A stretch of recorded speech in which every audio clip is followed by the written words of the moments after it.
Hashem na'aseh v'nasliyah. So we briefly went into this halakha last week, but we did it very brief because it was towards the end of the class, so we'll just do a review, but we'll go a little deeper in it. This is something that we all have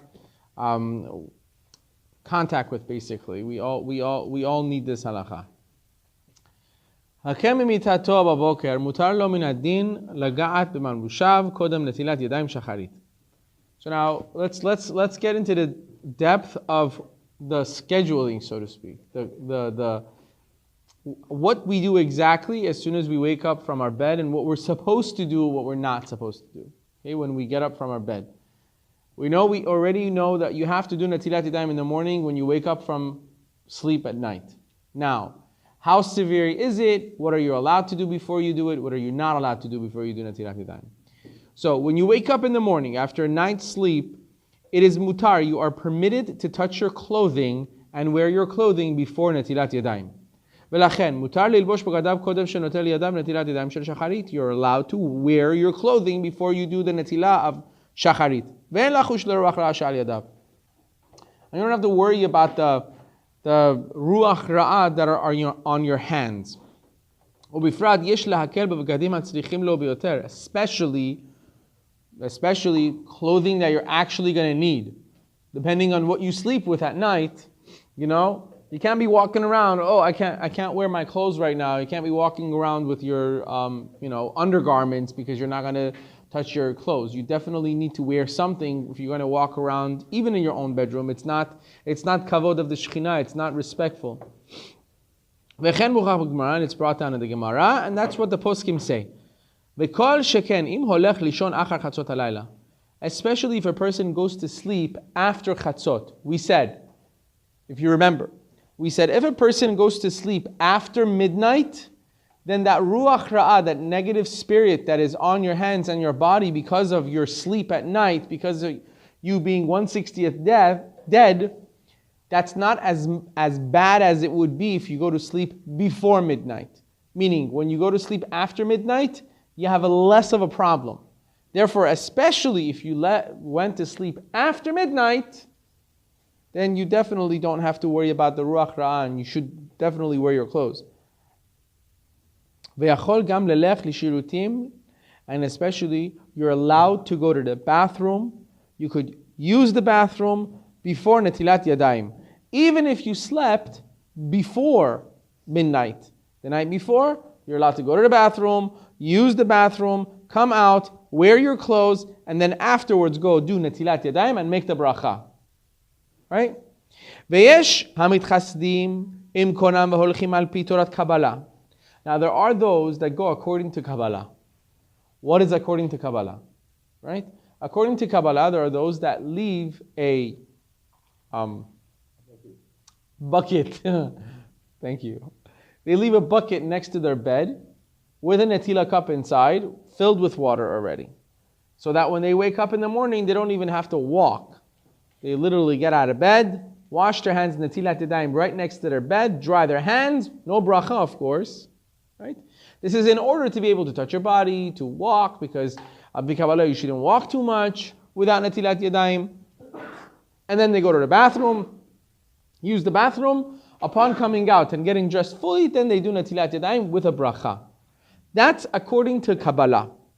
So there are those that do this according to Kabbalah. And this is a stringency on themselves, and to leave this bucket.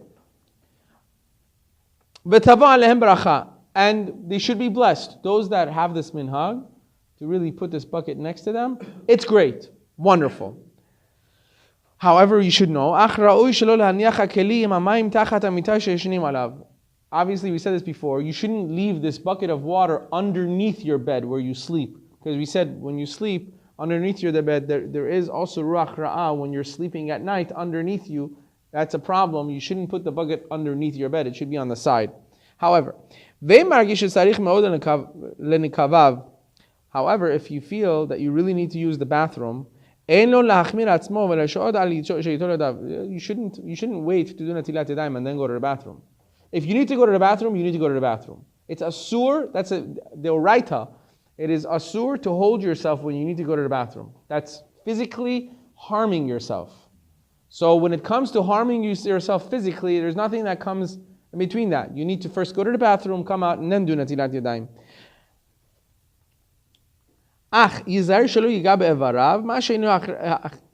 So obviously, when you're in the bathroom, you have to try your best. If you haven't done natilat yadayim in the morning yet, you shouldn't touch your body parts as much as you possibly can. To refrain from touching your body parts, you should. But if you don't need to so badly, go to the bathroom. If you want to do natilat yadayim before going to the bathroom, you shall be blessed. But according to basic halacha, you're allowed to go to the bathroom before you do natilat yadayim in the morning. Right? Now, what's really now it's brought down, like the minhag of Rav Ovadia Yosef Zecher Tzaddik Bracha was, that what he used to do is he used to go to the bathroom first, and then fully dressed, and then he would do natilat yadayim and make a bracha. Why? Because there's a safek here. We said before, if you wash your hands in the morning, even if you don't wash your hands with a cup, right? You get up out of bed and you wash your hands first, right? Just go 1, 2, 3, 4, 5, 6. Even when you do that, there's a safek whether that needs a bracha or not. There's a doubt whether you've actually done the mitzvah of netilat yadayim. Therefore, you might have already done the mitzvah of netilat yadayim. Now, when you get dressed finally and go to the sink to actually do netilat yadayim to make the bracha, you might not need that bracha. Because you might have already done it, because netilat yadayim maybe doesn't even need a cup. We discussed this way before, so I'm saying it quick, right? Therefore, Rav Ovadia Yosef didn't want to be in this safek. He didn't want to be in this questionable stage. Therefore, he didn't wash his hands. He didn't do netila when he woke up. He would go to the bathroom, use the restroom, and then once he was dressed, he would do netilat yadayim completely and make al netilat yadayim. So that there is no question whether, should I make a bracha now, should I not make a bracha? That's what he used to hold. I said this before, and someone came and was like, what are you talking about? Al-pi Kabbalah, you shouldn't even walk, you shouldn't even do this, you shouldn't touch that. Yeah, Al-pi Kabbalah, yes. But we're going Al-pi halacha. Pashut halacha, regular halacha is, you don't need to wash your hands before you go to the bathroom. You could go ahead to the bathroom, use the restroom, come get dressed, do natilat yadayim, and make the bracha. And Rav Ovadia says that is the more correct way of doing it, because then you're not stuck in a situation of not knowing whether you need to make a bracha now. You don't need to make a bracha because you've already washed once, or you didn't make a bracha. Now you're washing a second time. Some people wash a third time, so it's better not to put ourselves in that situation. Mutar lilmod ulevarech keneged benetilat yadayim shacharit. I'll do this quickly. It is mutar for a person. It's permissible for you to make brachot or do things next to the waters of netilat yadayim. Let's say you do have this bucket and you've made netilat yadayim, and the water is still next to you. You're allowed to make netilat yadayim. You're allowed to make brachot or answer amen. But however, it's best to get rid of that water as soon as possible, because it's water that you just washed tum'ah, impurity from your hands. You should get rid of that water as soon as possible, and not to make brachot and say holy things next to this water. Ulam. But there's no isur here. But if you added a revi'it of water to it, okay. But if you add some water into this water, then you can, this doesn't come up for us. No one's going to be like, okay, I have water that I did netilat yadayim in here. I'll add some water on it so that I can sit here and make brachot, because now it's diluted with regular water.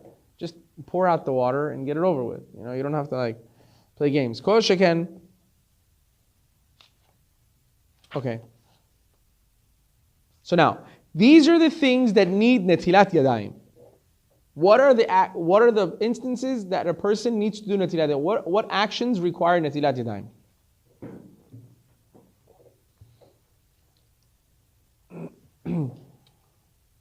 Hakem mimitato. So we said this.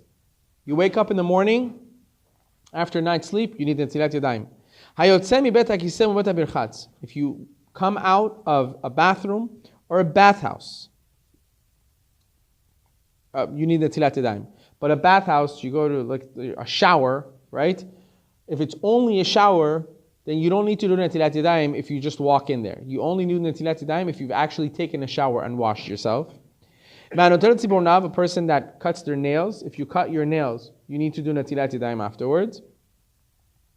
You take off your shoes, Netilat Yadayim. Those of us that take off our shoes with our hands, right? Not like you come home, you take off your shoes with your feet. You don't need to do Netilat Yadayim. It's only when you actually touch your shoes or you have shoelaces, you open your shoelaces, obviously. Or a person that scratches their hair, or you brush your hair, you put your hands through your hair, you need to wash. Or if you're in contact or you're in a place with the deceased, or if the person touches someone that's deceased, or a person that uses the restroom for number 1 or number 2, or relations with your wife, or a person that touches lice or any sort of pest, things like that. And if a person touches their body in places that are usually covered, right? You put your hand in through your buttons and you scratch your armpit or you go up behind your knee, where it's usually, those places are usually covered, and therefore usually they're soggy, they're not clean. Now all of these, you don't need an Netilat Yadayim with a cup. You could wash without a cup. It's not required. However, the Chachamim decided, so that you're not in a questionable stage, you should always wash with a cup. Today, Baruch Hashem, we have these cups. Everybody has at least 1 or 2 Netila cups at home, right? So why not do Netila, so you don't have any safek, you don't have any doubts whether you need to do Netila or not, right? No, these things, the only one we make a bracha for is in the morning, when we wake up in the morning, when we wash the 6 times, right? And that's the one we said, we need a bracha for that one if you wash with a cup. If you don't wash with a cup for that one, when you wake up in the morning, if you don't have a cup and you wash just with the sink, you don't make a bracha.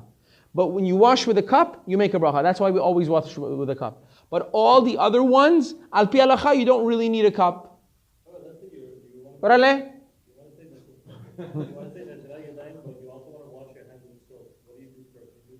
Yes, you should do the Netila first and then wash your hands with soap.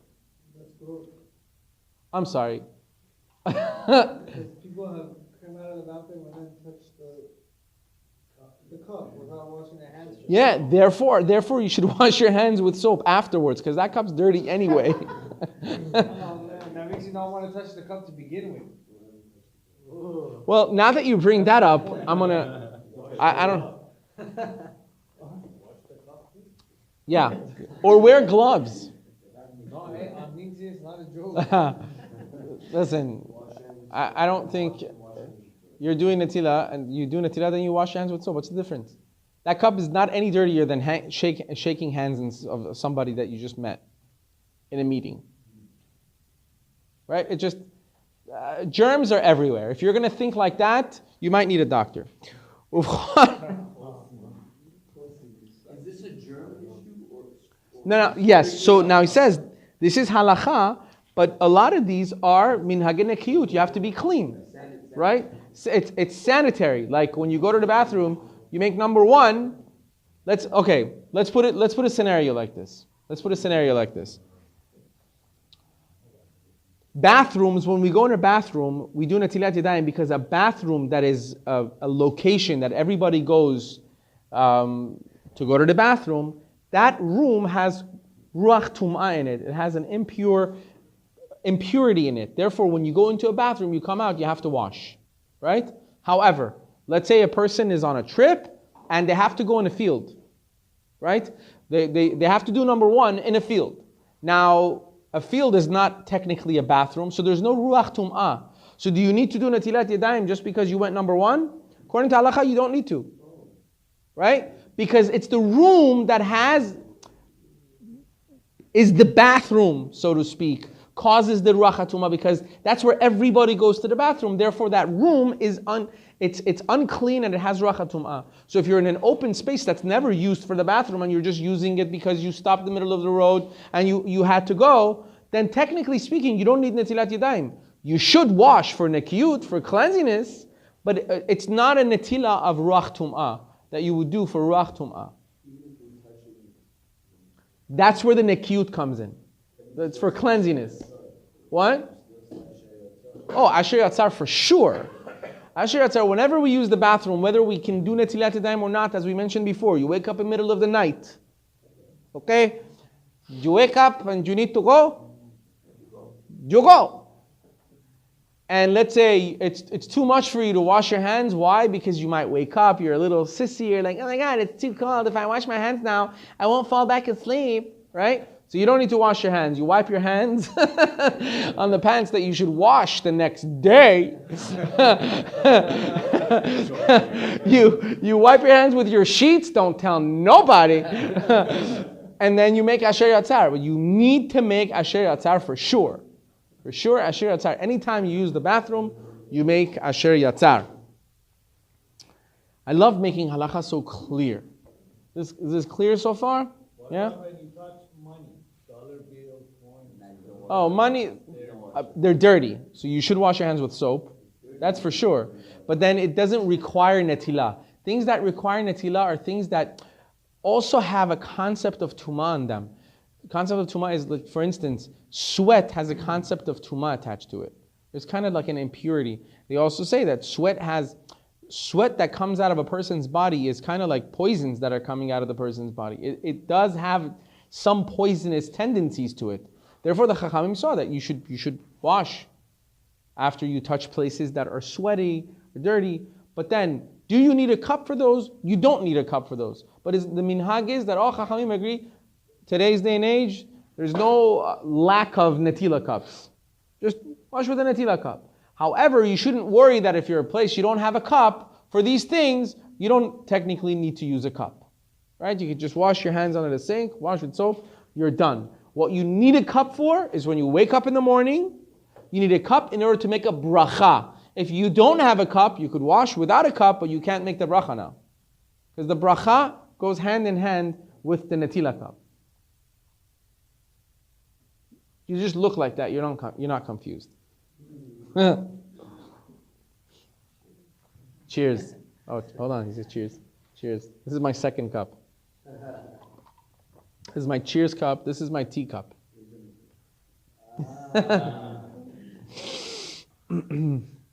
Whoever does one of these things, anybody that does any of these things, as we said, let's go through the list one more time for those that were not here mentally.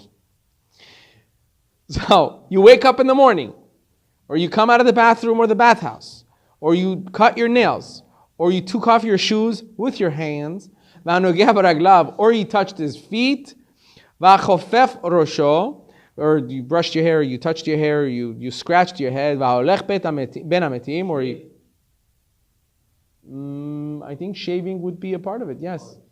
Yeah. That's a star for Aaron. or a person that is around the deceased, or someone that touched the deceased body, or someone that used the bathroom, went and did number one. This is whether it's in the bathroom or no or not. But then we discussed what it means. In the bathroom, you do need to know Netilat Yadayim. Out of the bathroom, you don't technically need to. You just need to wash. Okay. A person that uses his bed, meaning relations, or he touches a lice or something like that, or touching parts of body that are usually covered. These are the things that you should do Netilat Yadayim. However, if a person does any of these things and does not wash their hands, if he's a Talmid Chacham, his Talmudo Mishtakach, he will forget his Torah. Ve'im eno Talmid Chacham yotze midato. And if he's not a Talmid Chacham, he won't be able to learn Torah. Why? Because Torah is learned with Kedusha. Torah needs holiness. Because Torah is not something physical. It's not a physical science. Science is mathematics, things like that are knowledge, but let's call them physical knowledge, right? They're like the ABCs are like 2 plus 2 is 4. It just makes sense. That's what it is, right? It's Torah is in a sense above and beyond the natural law. So how are we able to learn Torah? There's an essence of kedusha that the Torah settles on. So if we don't have that kedusha, if our minds and our bodies are not clean, they're not pure, then Torah kind of evaporates. It doesn't stick. Therefore, we have to always try to be clean for us to be able to learn Torah. Clean meaning spiritually and physically, of course. We'll get to these parts later also. If a person is sweaty and smelly and stuff, you're not allowed to learn Torah. You can't put on tefillin if you're smelly and if you're dirty. You can't daven like that. It's asur. You're going in front of a king. You're going to pray to Hashem. You're going to be smelly. It's not. But even in a spiritual sense, Torah stays on someone that's spiritually cleansed. So if a person goes to the bathroom or just comes out of a restroom, even not using the bathroom, you went into the bathroom and you came out, you didn't wash, you learn like that, that's not Torah that's going to stick. You can learn, but it's not going to stick. So therefore it says, whoever does this, if they're a Talmid Chacham, they're going to forget the Torah. If they're not a Talmid Chacham, they're just learning, that Torah is not going to stick.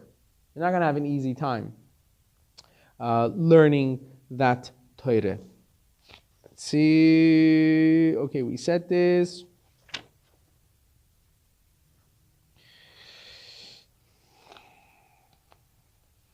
Okay, we said that as well. If you're cutting your nails, even if you didn't cut all your nails, for some reason you broke one of your nails, or you needed to clip it, right? Just one nail, you still need to do Netilat Yadayim after clipping one nail. Let's say you didn't cut your own nails. Let's say you went on Robertson Boulevard and your eye caught one of these non-existent almost hidden places that are called nail something, right? That they're so hard to find, especially on Robertson Boulevard around Beverly Hills, right? You find one of these places and you, chalila v'chas, chas v'shalom, decided to go get your nails done, right? Even if you're not doing the nails, someone else does it for you, you need to do netilat yadayim, right? And then see a doctor.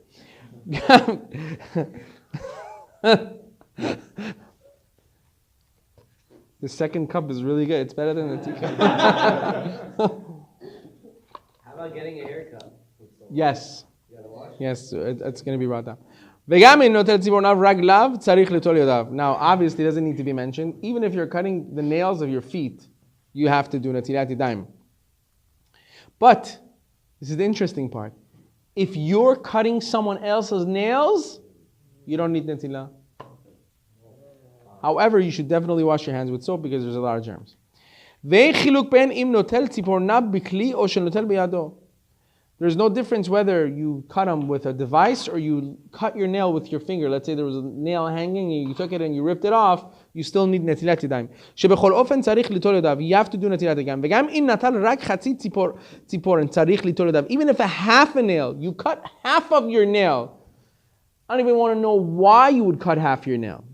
But if you took one finger and you're like, you know what? I'm going to leave half of you alone. The other half I'm going to cut. You cut half a nail, netilat yadayim. Oh, okay. Now, if you cut your nails with your teeth, those of us that have these nervous reactions especially during exams and test seasons, right? People that chew their nails, right? Even if you chew your nails, the Chazon Ish says that you do not need to, but the Rashbat says, even if you do it with your teeth, you need to do netilat yadayim. But it's definitely a very bad habit. You should lose that habit. Now, there is an inyan, I want to say this quickly, that whenever we cut our nails, we have to be very, very careful. The best way to do it now is to flush them down the toilet. Right? The Gemara says, What the order? I heard you're not supposed to do it. Supposed to do it in sequential order. no, that's Kabbalistic. You don't have to. You don't have to do that. You don't have to. But the Gemara says in Gemara Nida It says, Sorafan Chasid, if you burn them, you're a Chasid. Kovran Tzadik, if you bury them, you're a Tzadik. Zorkan Rasha, if you just throw them around, you're called a Rasha. You're wicked. Now, Sorafan, burning is burning, right? Kovran, burying them is the same as flushing them, right? You don't have to. I don't want to see like a news clipping. Man caught weekly burying something in his backyard. Like in a picture of some Jewish guy with little tiny, hills on his backyard. You don't have to bury your nails. I mean, that's what the Gemara says. You should bury them. But today, day and age, I'm saying that when you flush it, it's like burying it because it goes down. Now, what's the inyan of nails? Why shouldn't you throw them? Because the Chachamim say that if you throw nails around, and God forbid a pregnant lady comes and walks on one of the nails, they could have a miscarriage. Nails they have this ruach, this type of power that God forbid they can do that. They can make a woman that's pregnant, chas v'shalom, God forbid, lose their baby. Therefore, it says a person that just throws nails around, they're called wicked, they're called rasha, because it's so dangerous, you could be hurting someone, right? Now, it's interesting, he brings down one of the reasons that they say, why is it that nails, why is it that the problem with nails is with pregnant women? Like, it doesn't say anything else, like, someone could trip and fall and hit their head, or whatever. What does it got to do with pregnant women? So, as we know, that Adam Arishon and Chava, when they were born, when they were created, right, the body was covered with the same substance as our nails. The entire body, right? And this body was perfection. They wouldn't get hurt with anything. It was just, we can't imagine it right now because we're like, nails, seriously. But that's how the body was, right? That was one of the blessings that Hashem had given Adam and Chava. And then after Chava ate from the tree, one of the curses was that they lost that, right? But some of it remained, our nails. This is some of it. And this amount that remained is connected to that curse. Therefore, a woman, which was initially really the cause of that curse from eating from that tree, right? She's connected to it as well. Therefore, it harms women that are pregnant. So we should be very careful that we should not, when we cut our nails, we shouldn't just do it, you just sit around cutting nails. Even if you don't have any pregnant women around, just don't do it. Just flush your nails down the toilet because it's unsanitary to, I've seen people just cut their nails anywhere. I don't understand it. Okay, one more halacha, and we will stop it here. We'll go to the muster. And also, if you got a haircut, and then you come home also, and then you realize like, oh, look, they didn't do the style that I liked. You take the scissors and you start like styling your own hair. You need to do Netilat Yadayim after that as well. And we will. After general haircut, or you don't do anything? After general, I honestly, I don't know. I have to look up to see if you actually need to do Netilat Yadayim after getting a haircut by somebody else. I don't think if someone else does a haircut for you, you need to do Netilat Yadayim. They definitely don't have to do Netila, right? Huh? They wouldn't have to do Netila, right? I don't know either. They might, because they're touching your head. Oh, clips your nails, they don't have to. Not sure. It's a good question. Yeah, don't tell the Guim to do Netila.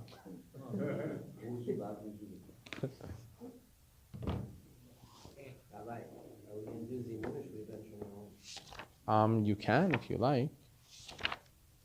All right. So we were holding. Last week we said the beautiful story of Shlomo HaMelech, right? So we're still in the chapter of Emunan Bitachon, believing in Hashem, right? Having full faith in HaKadosh Baruch Hu. There's a midrash, a story in a midrash that says that proves to us how much we're dependent on HaKadosh Baruch Hu for our Hatzlacha. Socher echad muflag v'osher. There was a merchant that was extremely rich. Shalach likot shor. He was going to buy an ox. He was on his way to go buy an ox. On his way, Eliyahu Hanavi sees this merchant and says to him, where are you going? So he says, I'm going to buy myself a new ox. So Hanavi says, so say, Be'ezrat Hashem, I'm going to buy an ox. He says, listen, buddy, listen. The money is in my pocket, and the seller is waiting for me to come and buy the ox. Whether it's with Hashem or not, I'm still buying this ox. I don't see what one has to do with the other, right? He says, okay. Peace be upon you. So the guy goes on his way. He gets to the other merchant that's selling his ox, and he's about to purchase the ox. I guess those days, it's like buying a car, contract or whatever. After they're done, he looks for his money. He can't find his money.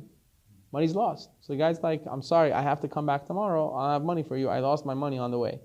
He goes back home all upset, gathers more of his money, puts it in a sack, ties it up so that he can get to the merchant, to the seller again. The next day he goes on his way. Once again, this old man comes up to him. It was Eliyahu Navi. He says, my friend, where are you going? You just look so jolly. He says, I'm going to buy an ox. He says, obviously, Bezrat Hashem, you're going to go buy an ox. He says, no, I have my money, and the guy's willing to sell me. I don't understand what he has anything to do with this. He says, okay. He goes again, and he's about to buy the ox. Where's my money? It's gone again. Second time, his money's lost. Comes home upset again. Third day, same thing. The owner comes and says, hey, buddy, where are you going? He says, Bezrat Hashem. Bezrat Hashem, I'm going to buy an ox. He says, Batzlacha Rabba. And that you shall do. Guy goes there, money's with him, signs the contract, comes out, the ox goes crazy and starts running. And this guy's running as it's like, oh, what did I do? I don't understand what is going on over here. The ox is running, this guy's running. Finally, he catches up to the ox, and the ox stops by a rock, ties the ox up. He sits down to rest, and he puts his hand down, and his hand touches some sack. He looks, and he sees, oh, it's 2 sacks of money, the exact amount that he lost the day before. Right? Not only did he buy his ox, he finds his money. Right? So then he comes to him, and he says, I told you yesterday, you think you have the money. You think you have the guy convinced. You think you got everything figured out. But without Ezrat Hashem, without the help of Hashem, you're not going to do anything. You're not going anywhere. But when you involve HaKadosh Baruch Hu in everything that you do, not only are you going to be successful in what you were planning to do, things that wouldn't have worked out for you before will start to work out as well. Also, they say a beautiful story about an ani shayam machasidav shel Harag Rabbi Menachem Mendel Mikotsk, the Kotzker Rebbe. He was a chassid of the Kotzker Rebbe, and he was stuck in a very, very bad situation. He goes to his Rebbe and he cries to him.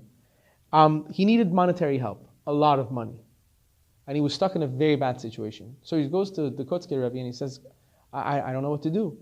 Kotzker Rebbe hears him out, and he notices that he's really stuck. So he tells him, listen, I know a person in the United States, in New York City, a well-to-do businessman. He knows me. I'm going to write you a letter. You go give this letter. If he knows that you're coming from me, that I've sent you, he's going to help you out. You just need to go to him. Oh, and the guy's so happy. Toda Rabba, thank you so much. You're saving me. So the Rav writes a letter, and it's got the signature of the Kotzker Rebbe. It's like, yeah, it's sealed by the Gadol Hador, right? Takes this letter, buys himself a ticket, and goes straight to New York City. Goes to this Ashir's office. Goes to this rich man's office. And he's waiting in the waiting room, tells the secretary that my name is so-and-so, the Kotzker Rebbe sent me. He says, the Kotzker, oh, wait 1 second. Calls the boss and says, there's a man here, and he says, the Kotzker Rebbe sent him. He says, send him in right away. He comes and sits, and he tells him his whole problem. He tells him what's wrong, what's happening, and he shows him the letter from the Kotzker Rebbe, and he said, and the Kotzker Rebbe said, that I come to you, you're going to help me. And the man looks at him and says, I'm so sorry, you're so stuck. Absolutely, of course I'm going to help you. Especially since you have a letter from the Rav. Don't worry. Takes out a check, writes a $26 check for him. Hands it to him and he says, Batzlacha Rabba, thank you for coming. And the guy gets up, goes to the other room, says goodbye. This guy's sitting there looking at a $26 check. He has no other plans. He came thinking this is going to solve all of his problems. He doesn't even know how he's going to pay his ticket back to Israel. He doesn't know what he's going to do. He's stuck. And he's all broken. He comes out. And as he comes out into the streets, he breaks down. And he starts to sob. And he looks to Shamayim, Ribono Shel Olam, I don't know what I'm doing. Please help me. I'm stuck. Without you, I'm nowhere. I'm lost. I thought this is my answer. Please help me. As he's davening to Hashem and he's crying, all of a sudden they call him from above the window, Sir, our boss man wants to see you again. Runs up. The guy sits him down. He says, sit down, please. Takes out his checkbook. This is not too long ago. He writes him a check for $300,000. He writes the man a check for $300,000. So the guy looks at him and says, I'm sorry. What's going on? So he says, I know you're confused. Let me explain to you something. He says, you came here and you told me your whole problem. And you had a letter signed by the Kotzker Rebbe. That's fine. That's great. But then I saw that you literally put all of your trust in me and me only. For me to give you money to help you. But you don't understand, the money that I'm willing to give also is not mine. I don't have any help from myself. The money that I give also is HaKadosh Baruch Hu's. It doesn't belong to me. But you're relying on me 100%. But it's not my money I'm giving you. So I saw I can't help you. If you're relying on me, I cannot help you. But then I saw something. You walked out, I was in my office. I looked out the window and I saw you put your hands up to HaKadosh Baruch Hu. And you daven to Hashem for help. Then I said, now I can help you. Because when you depend on Hashem, I am a vehicle of God. I'm nobody else. You think the money that I have is mine? It's not mine, it's His. It's not mine to give. But if you're asking Him for the money, then I can give it. Because He wants me to help you.